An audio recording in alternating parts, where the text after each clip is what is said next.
Minutos, una pausa, enseguida regresamos para conversar con Palmira Chavero, doctora en Ciencias de la Comunicación y Sociología.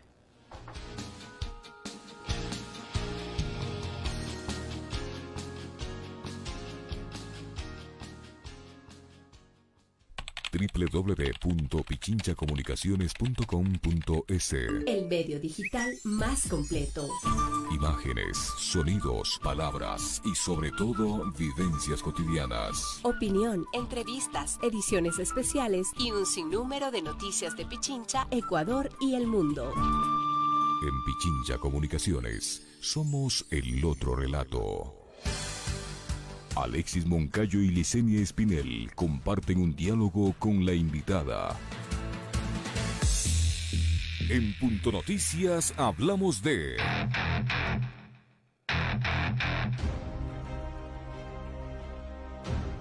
El presidente de la República, Guillermo Lasso, se encuentra sumergido en una crisis política a menos de 6 meses de haber asumido el cargo, donde a la complicada crisis económica heredada de su antecesor Lenín Moreno se le suma la investigación periodística de los Pandora Papers, envolviéndolo en un escándalo tanto a él como a su familia.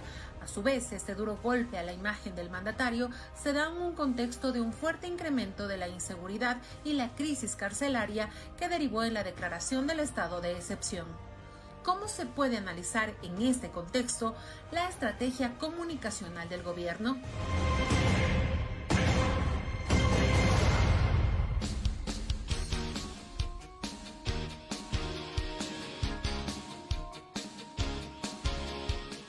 8 de la mañana con 42 minutos, 8 con 42 minutos. Saludamos a la doctora en Ciencias de la Comunicación y Sociología, Palmira Chavero, que ya está con nosotros. ¿Cómo está, doctora? Buenos días.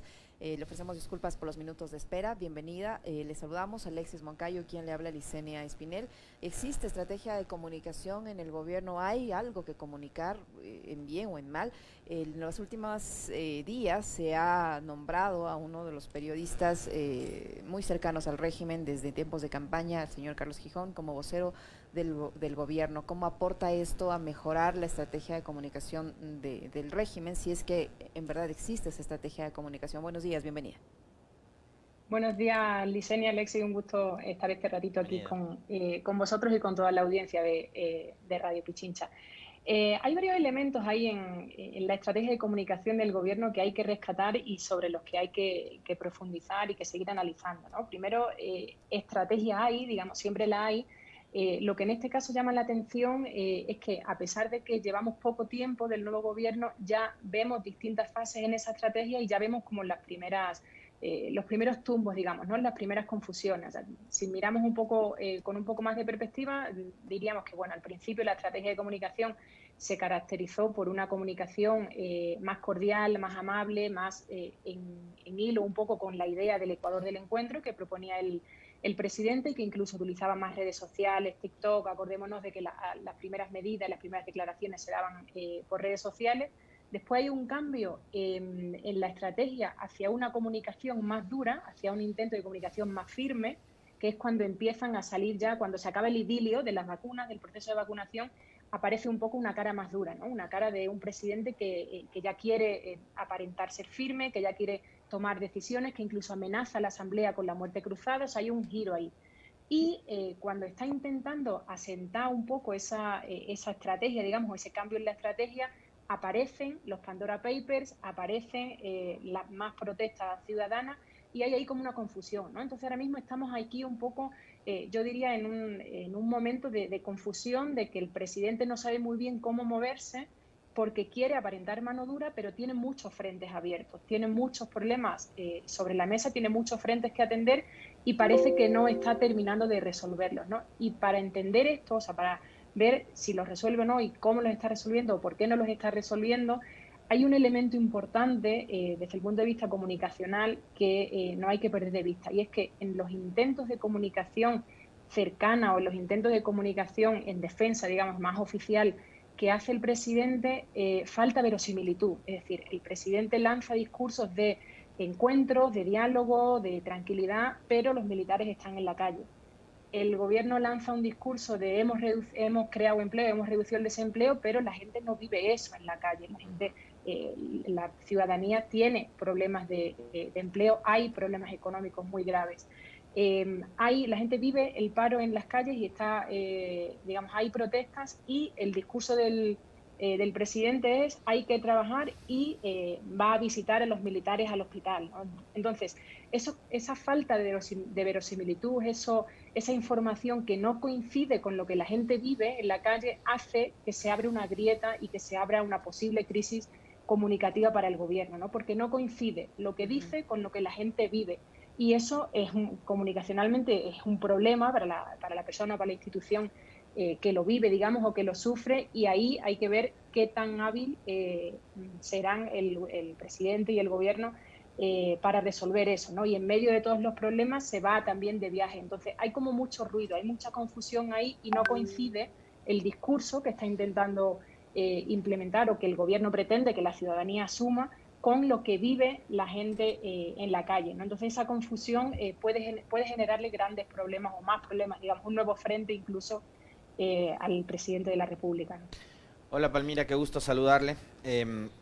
A ver, yo quisiera que en su análisis, que además me parece que es bastante preciso, muy muy preciso, una lectura bastante aguda de la realidad y del momento comunicacional que vive el gobierno y el país, atar quizás dos cosas, dos elementos, ¿no? Uno, el de los silencios, ¿ya? Porque este es un momento en el que las autoridades, el gobierno, incluso sectores de la oposición, sobre determinados temas prefieren no hablar, ¿no? O prefieren guardar silencio, prudencia. Y el otro es, digamos, la repetición, la reiteración de los relatos. Durante más de 10 años, durante 14, los grandes medios de comunicación, la gente que está alrededor de Guillermo Lasso, de Creo, armaron y levantaron plataformas digitales, mediáticas, muy, muy sólidas. Puedo citar casos, el tema de los Pelagatos, La Posta, que son casi fuerzas de choque comunicacionales del gobierno, ¿ya? Y algunos de esos periodistas incluso voceros oficiales del gobierno. Es a través de ellos que el gobierno empieza a soltar cositas, ¿no? El tema de la muerte cruzada, el tema del envío de la reforma tributaria y cosas así. Los lanza a través de ellos, ¿no? Y ellos fueron los que durante 14 años posicionaron el tema de la corrupción del correísmo, del autoritarismo de Correa, de la dictadura correísta, bla, bla, bla. Entonces, durante 14 años posicionaron eso y les dio resultado. Ahora, la estrategia, lo que usted decía hace un momento, el hablar del tema de la vacunación o el decir durante estos días de la protesta es que por estos vándalos, terroristas, violentos, no pueden llegar los alimentos a Quito, el productor de La Lorenza no puede mandar las frutillas a Quito, los tomates del Pepito no llegan a Quito, a las ciudades y demás. Entonces empiezan a construir esos relatos y los empiezan a repetir, a repetir, a repetir. Eso, sumado a los silencios que hay de parte del gobierno y de otros actores políticos, ¿les ayuda o les perjudica? A ver, en principio, o sea, están en dos niveles, ¿no? El tema de los silencios forma parte de este juego de qué se dice y qué no se dice, ¿no? O sea, cuando estudiamos agenda lo que hablamos es de temas, qué entra y qué sale de la agenda, ¿no? Cuando tú hablas de un tema, no hablas de otro, invisibilizas otro tema. Siempre, aquí sí funciona el suma cero, ¿no? O sea, hablas de una cosa, no hablas de otra. Le das más importancia a un tema, invisibilizas otro tema. Eso es parte del proceso. Y eso forma parte siempre de la estrategia comunicativa y comunicacional, ¿no? Ahora, la cuestión de la repetición funciona o funcionaría si es que hubiese este elemento de verosimilitud, ¿no? Que es lo que decíamos antes. Es verdad, digamos, en uno de los teoremas clásicos que se estudian, ¿no? Una mentira repetida 1000 veces se convierte en realidad. Digamos, eso tiene posibilidades de éxito siempre y cuando tenga verosimilitud, siempre y cuando la gente pueda vivirlo. Pero cuando no se da ese elemento de verosimilitud, es muy difícil que eso triunfe. Y más bien eso lo que hace es aumentar el distanciamiento.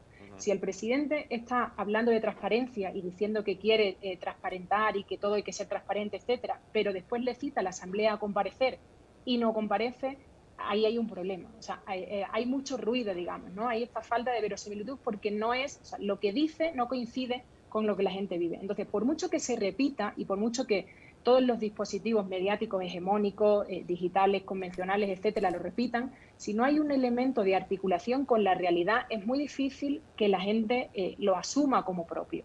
En términos generales, obviamente siempre va a tener un efecto. Cuando uno repite muchas veces la misma idea, al final acaba teniendo algo de efecto. Pero para que tenga el efecto deseado, digamos, para que se considere éxito en términos de comunicación, tiene que tener esta relación con la realidad, ¿no? La ciudadanía tiene que sentir que es verdad, tiene que tener esa conexión. Pero sí es verdad que siempre algo queda, ¿no? Cuando uno repite, algo queda, y sobre todo cuando tienes todos los dispositivos mediáticos alrededor que están repitiendo la misma idea, ¿no? Y aquí es importante, si vamos a introducir la variante de los medios, es importante no olvidar cuál fue una de las primeras reformas que propuso el presidente Lasso a los pocos días de asumir la presidencia de la República, ¿no? Asume el 24 de mayo y 2 días después lo primero que hace, en medio de la crisis sanitaria, en medio de la crisis económica, con los problemas de inseguridad, con los problemas de las cárceles, etcétera, lo primero que hace es la propuesta de reforma a la ley de comunicación, ¿no? Eso tiene un destinatario específico, eso tiene unos intereses claros, digamos, y que se articulan con esta estrategia que viene después de qué dicen los medios, cómo los medios convencionales, cómo los medios hegemónicos están contando el paro, están contando la crisis carcelaria, están contando los problemas de inseguridad en el país, especialmente en Guayaquil, cómo están contando o no están contando la investigación de los Pandora Papers. O sea, es una relación de acción-reacción, ¿no? Es decir, uno da, otro, y el que recibe da otra cosa, ¿no? Entonces, esta relación de connivencia con los grandes medios hegemónicos se va fraguando y se viene fraguando, en efecto, desde hace mucho tiempo, y la consecuencia es esta, ¿no? Que los medios abrazan el discurso oficial, recogen el encuadre oficial del presidente, de tal manera que el encuadre político y el encuadre mediático hegemónico, digamos, coinciden, digamos, van en la misma línea, y todo este encuadre que estamos viendo ahora en los días de protesta, recordemos que lo vimos ya en octubre de 2019, son elementos del encuadre muy similares, se va repitiendo un poco esa dinámica, y en efecto algo queda, digamos, cuando uno repite muchas veces el mensaje, algo queda, pero es muy importante tener en cuenta este elemento. Si la gente ve que eso no responde con la realidad, que eso no es su realidad, no es lo que se está viviendo, ahí tiene más dificultades de tener éxito el mensaje por más que se repita, ¿no? Palmira, en este contexto, ¿qué tanto positivamente le aporta el hecho de haber designado un vocero gubernamental? Es fundamental, o sea, siempre tiene que haber una vocería y un representante en cualquier institución, o sea, sí es importante. Ahora, la cuestión es cómo se desempeña ese vocero, ¿no? No solo qué trayectoria tiene, de dónde viene, cómo viene funcionando, sino cómo va a ser capaz, o si va a ser capaz, de resolver los problemas comunicativos que se vienen, que hay y que se van a venir, ¿no? O sea, ahí lo que habría que mirar un poco sobre todo es eso. ¿Cómo va a resolver el nuevo frente, digamos, en materia comunicacional que se abre ahora, ¿no? ¿Qué tan hábil va a ser o no para responder un poco ese frente, para apagar un poco ese nuevo incendio, ¿no? Yo le sumaría un dato adicional a la pregunta que formulaba Licenia, doctora Chavero, y es, o sea, ¿qué tan beneficioso puede ser para el gobierno designar un vocero y que ese vocero salga de estas plataformas mediáticas que armaron durante los años anteriores, ¿no? Porque hay que recordar que el señor Gijón levantó La República, y La República era un medio digital que siempre estuvo apoyando, respaldando a Guillermo Lasso. Gijón además jugó un rol muy importante en una de las universidades más emblemáticas de aquí de Quito, privadas, formando comunicadores desde un sesgo además, ¿no? Entonces, digamos, ahí hay también elementos adicionales para poder comentar. Claro, a ver, el tema es que primero hay que ver, como decíamos, hay que ver cómo se desenvuelve en términos de coherencia, digamos, sería coherente con lo que está haciendo el gobierno porque viene ese perfil, ¿no? La sorpresa, digamos, sería que nombrase a alguien que no viene de esa formación, que no viene de esa trayectoria, que es súper neutral o que tiene un sesgo político adverso, ¿no? Entonces, como para reforzar el relato del encuentro, o sea, me encuentro con los diferentes, exacto, no me encuentro con Carlos Vera, con Pazares, con los Pelagatos, con Gijón, que son todos de la misma gazada. Claro, lo que pasa es que ahí, por ejemplo, es donde se ve otra vez esta falta de verosimilitud, ¿no? Es decir, quieres hablar, o sea, quieres encontrarte, pero con los tuyos, o sea, con los de siempre. Entonces, es coherente en el sentido de que quiere reforzarse y de que quiere apuntalar un poco el discurso, las actitudes, los acontecimientos, etcétera. Pero nuevamente nos encontramos con esta cosa de, bueno, ¿con quién nos encontramos? ¿Con quién dialogamos?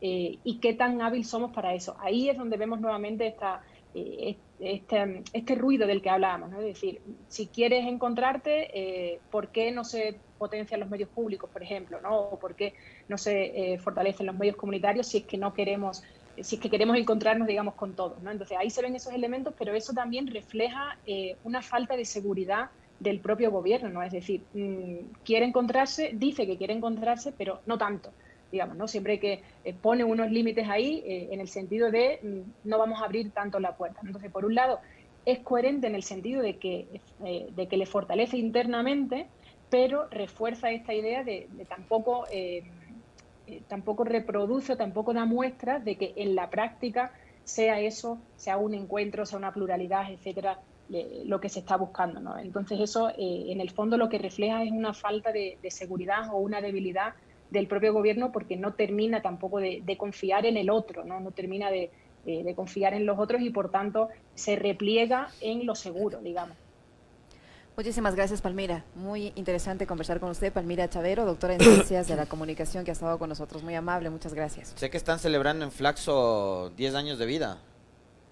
Sí, así es. Estamos justo la semana que viene cumpliendo 10 años de Flaxo Radio, una radio universitaria que los medios universitarios siguen sin estar reconocidos tampoco en la nueva en la reforma, la ley de comunicación, la nueva política pública en materia de comunicación, pero sí, estamos cumpliendo 10 años de radio universitaria, de radio digital, y el 10 de noviembre tendremos una emisión especial a la que estáis totalmente invitados, Alexi y Licenia, para compartir con nosotros un ratito de radio universitaria. Felicitaciones. Muchísimas gracias, felicitaciones. Muchísimas gracias a vosotros, un gusto. Abrazos. Muy amable, abrazos. Gracias a Palmira. 8:58 minutos, nos vamos a tomar este par de minutos para contarles, amigos, que uno de nuestros compañeros, se trata del periodista José Robalino, se jubila, ha concluido esta fase de su vida en el ámbito profesional. En nuestra profesión, yo le decía a Pepito que realmente es un mérito, porque muy pocos periodistas logran